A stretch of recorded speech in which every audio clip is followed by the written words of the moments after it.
everyone, and welcome to episode 114 of the weekly Yes and podcast in conjunction and partnership with Inspired to Give, inspiredtogive.org. Great to have you guys here for episode 114. I'm Travis Thomas, the creator of the Weekly Yap and contributor for Inspired to Give, doing this dual podcast here today. Episode 114 is It Only Takes One. And so we'll get more into that here in a second. Just a little bit of a catch-up, not a promotional. Don't mistake what I'm doing now as far as commercials and I'm plugging ads. I don't have those. This is just me playing catch-up. Because if you look in, the podcasts or iTunes, wherever you access the Weekly App, you will see that episode 113 was November 18th. And here we are, January 22nd, and you're getting episode 114. So it has been a little while, to say the least, since the last episode of, I'm ashamed to say it, the weekly Yes and podcast. So it hasn't been weekly. It's probably been struggling to be monthly at this point, but I do have some interviews lined up. We are getting back on track. So let's just pause and embrace the moment that you are enjoying episode 114. Let's not worry about the last episode or when the next episode will be. Let's just be in episode 114. A lot has happened in between episode 113 and 114. For starters, we celebrated Holiday Hope for the Homeless for the second year in a row, working with the Lord's Place in West Palm Beach. We organized this fundraiser event, whatever you want to call it. This is our second year. And we call it Holiday Hope for the Homeless because our goal is to raise money and donations in order to create holiday gift bags, presents if you will, to be given to as many of the chronically homeless in West Palm Beach as possible. Now, what we know statistically is that at any one time there are about 1,500 chronically homeless people on the streets of West Palm Beach. Last year, we were able to put together 60 bags together that were then distributed, basically using the Foot Patrol, the foot workers, the amazing group of people for the Lord's Place. They go out on the streets, they distribute those bags. It was very humbling, to say the least, that when we dropped off 60 bags and they told us that there's probably over 1,000 chronically homeless on the streets. But you do what you can do. So our goal this year was 100 bags, right? Can we go from 60 to 100? Because again, we're relying on the donations of friends and family and all of you via physical donations or financial donations via GoFundMe. We had another GoFundMe page. Well, I'm excited to say, even over a month later, that it was a huge success. I'm so grateful, so appreciative, especially with our partners at the Bigger Pitch Foundation, Jupiter Hot Yoga, Tropical Smoothie of Stewart and Port St. Lucie, and Rock Steady Juice Joint.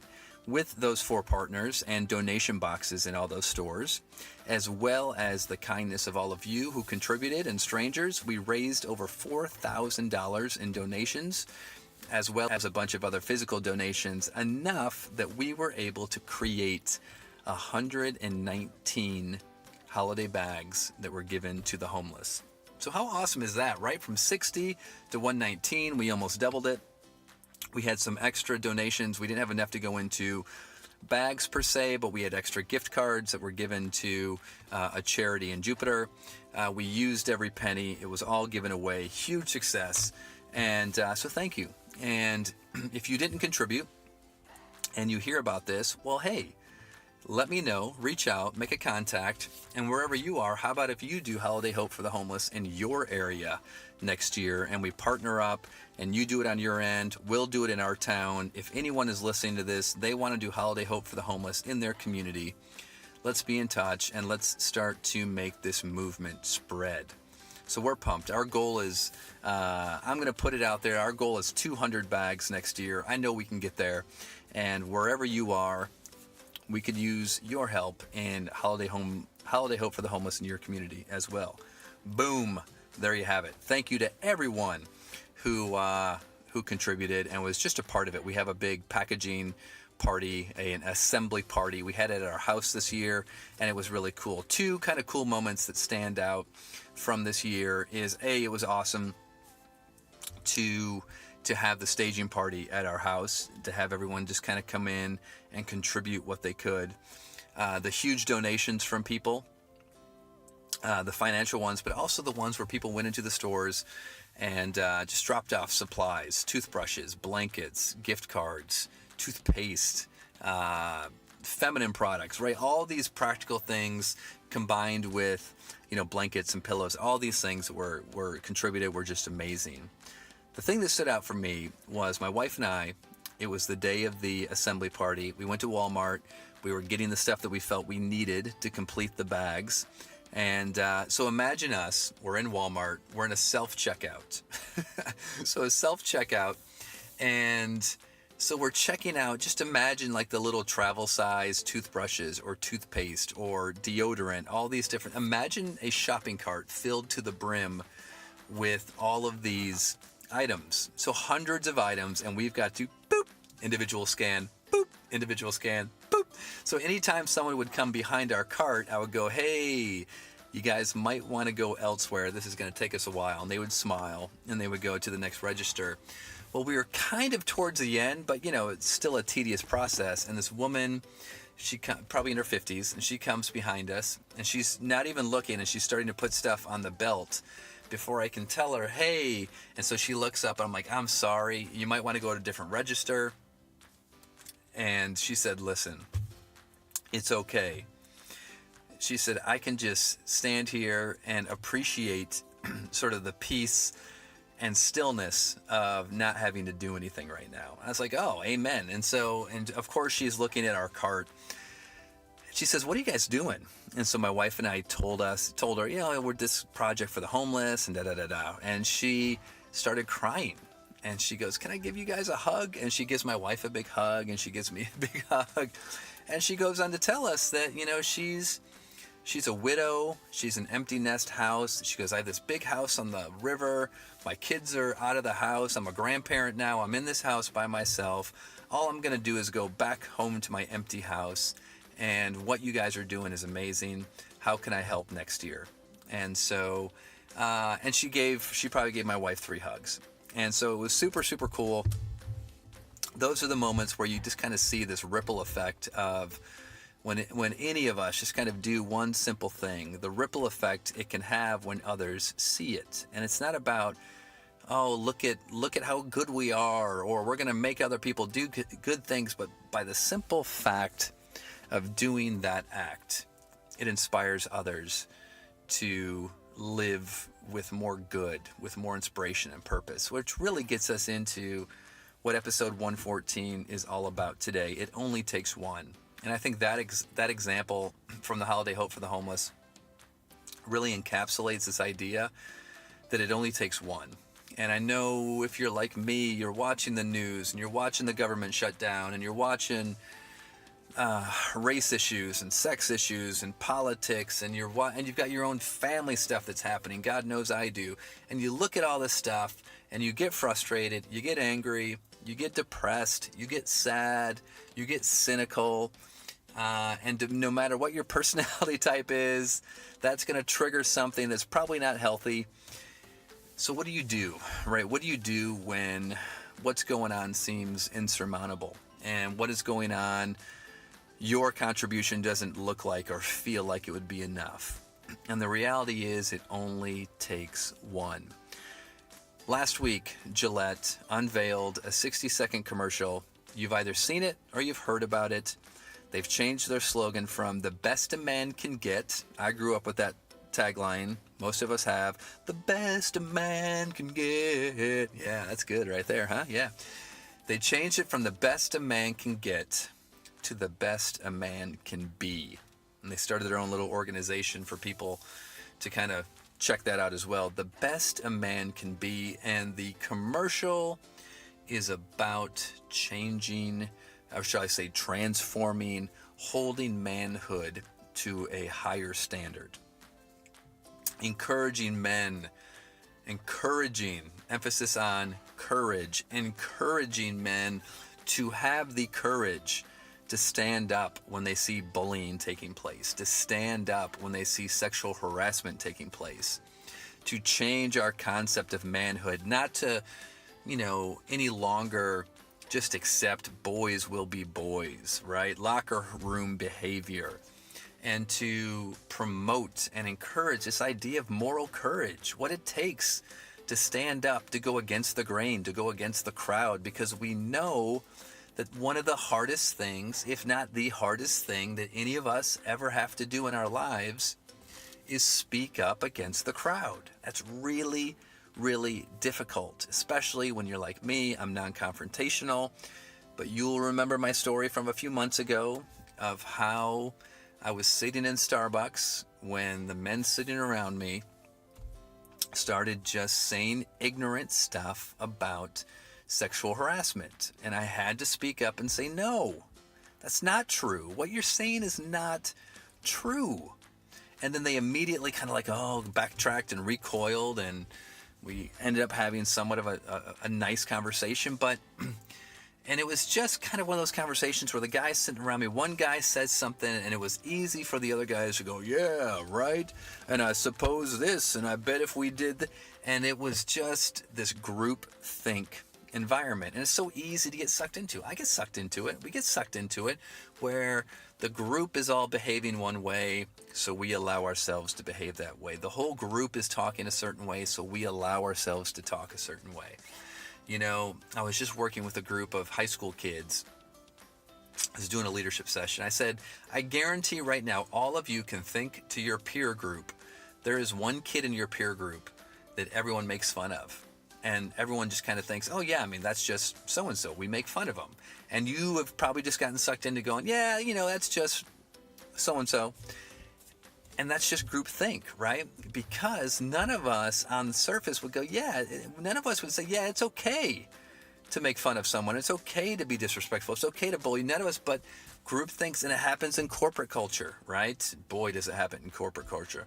And it happens in politics. Boy, does it happen in politics. And it happens in sports locker rooms. And it happens in boardrooms. And it happens in our homes. It happens everywhere. And if we don't have the courage every once in a while to stand up and say, no, that's not okay. No, that's not how I think. That's not how I feel. That does not represent me. And it only takes one.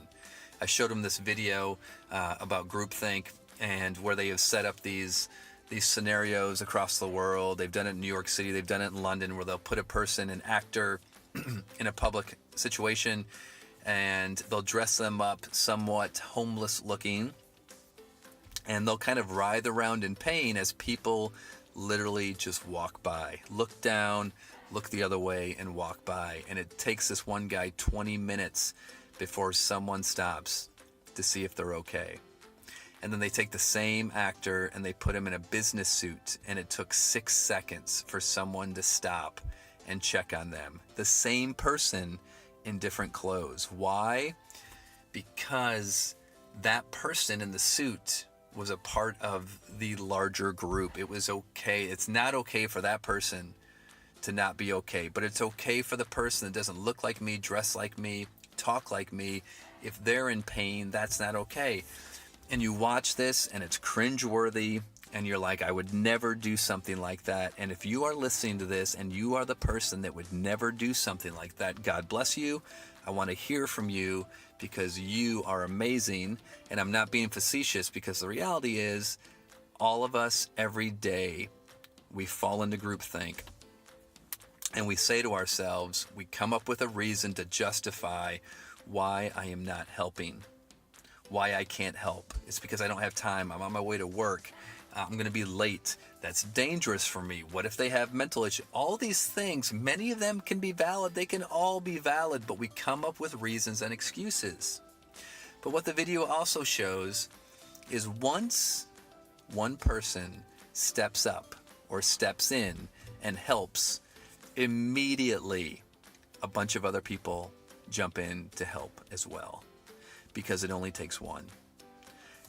And so our greatest fear often is, if I speak up, everyone is going to turn against me and no one is going to help me. And the reality is, most of the people, if you're in a situation that doesn't feel right, odds are a lot of other people also feel that something's not right also. And all it takes is one person to step up and do something about it, and other people come and have your back. It doesn't mean they're going to, and that's what real courage is. Courage is doing the thing when we're afraid, but we know that we can't not do it. That's courage. But the reality is, it only takes one person to stand up and change a culture. It only takes one person to stand up and change a narrative, to change how a story goes, because they had the courage to speak up and to stand up. I showed the kids a video today. Actually, it's just a picture. It was a picture of a bowl of peaches, and one of the peaches is really, really rotten. It's got fuzz all over it, and you can see that the peach right next to it now has it was a healthy peach, and now half of it is molding as well. And the reality is, you take a moldy peach and put it in a bowl of healthy peaches, it will start to infest the entire bowl of healthy peaches. And that's what happens when we leave things unchecked, when we leave situations, people, behavior, beliefs, cultures, when we leave them unchecked and we just think, it's just one person, it can't affect us. It's just this, it won't spread. It does spread. We have to have the courage to step up, to speak up, to do something about it. And it only takes one. So, the Weekly Yes and Podcast, episode 114, Inspired to Give. It only takes one. What are you being called forth to speak up, to stand up on? It doesn't have to be a huge issue. It could be something in your own backyard. It could be in your own family. It could be a behavior that a sibling, a child, a parent is exhibiting, or a friend. It could be at work. It could be with your peers. It could be on your sports team. Do you have the courage to speak up? It only takes one. So there you have it. Thanks so much for listening, guys. If you like this, if you want to share it, share freely. I will never turn down you sharing the weekly, I said the weekly lap, the weekly yap. You can find me at liveyesand.com. I'm on social media at liveyesand, although I've taken an Instagram sabbatical, or a fast, if you will, for January. I am not on Instagram, although I do post a video every morning on my story, and I post it on IGTV, Instagram TV, so follow me at liveyesand, and you can watch I call it the Yes Daily, Your Excellent Self Daily, where I wax poetic for about 3 or 4 minutes on an idea that is inspiring me to live your excellent self. So check that out on Instagram. And a couple of things that I'm excited about. I'm excited about Inspired to Give being a partner with the Weekly Yes and Podcast. Make sure you check out inspiredtogive.org. I'm excited that I just signed up for Brian Johnson's Optimizer coaching program. It's a 10-month coaching program, and I'm excited to get out of my comfort zone and continue to learn and be a better coach, a better performance coach, and a better person. I am excited that starting tomorrow night, I will be teaching a college course at Lynn University as part of the Watson Institute at Lynn University, an amazing institute, Watson, where they recruit international socially conscious entrepreneurs. So I will be teaching one of their courses for the rest of the semester, which means I'm a college professor now. Can you believe that? Yes, hard to believe, but I am the preceptor for that class. I'm pumped. So Watson kids, students, I didn't mean to say kids disrespectfully, kids in an endearing way, because I'm 45. I don't feel like a kid anymore. Well, I feel like a kid, might not look like one. And I also want to say I'm excited about Bikram yoga that I've been doing for the last 2 weeks. It's kicking my butt. I'm sweating out the toxins and literally stretching outside my comfort zone. Literally. Isn't that right, Trinity, my daughter? Literally. So there you have it, everybody. Episode 114. It only takes one. If you're going to start a holiday hope for the homeless in your area, please be in touch. There you have it, guys. Have an awesome, awesome Yes and day. Love you, Juju.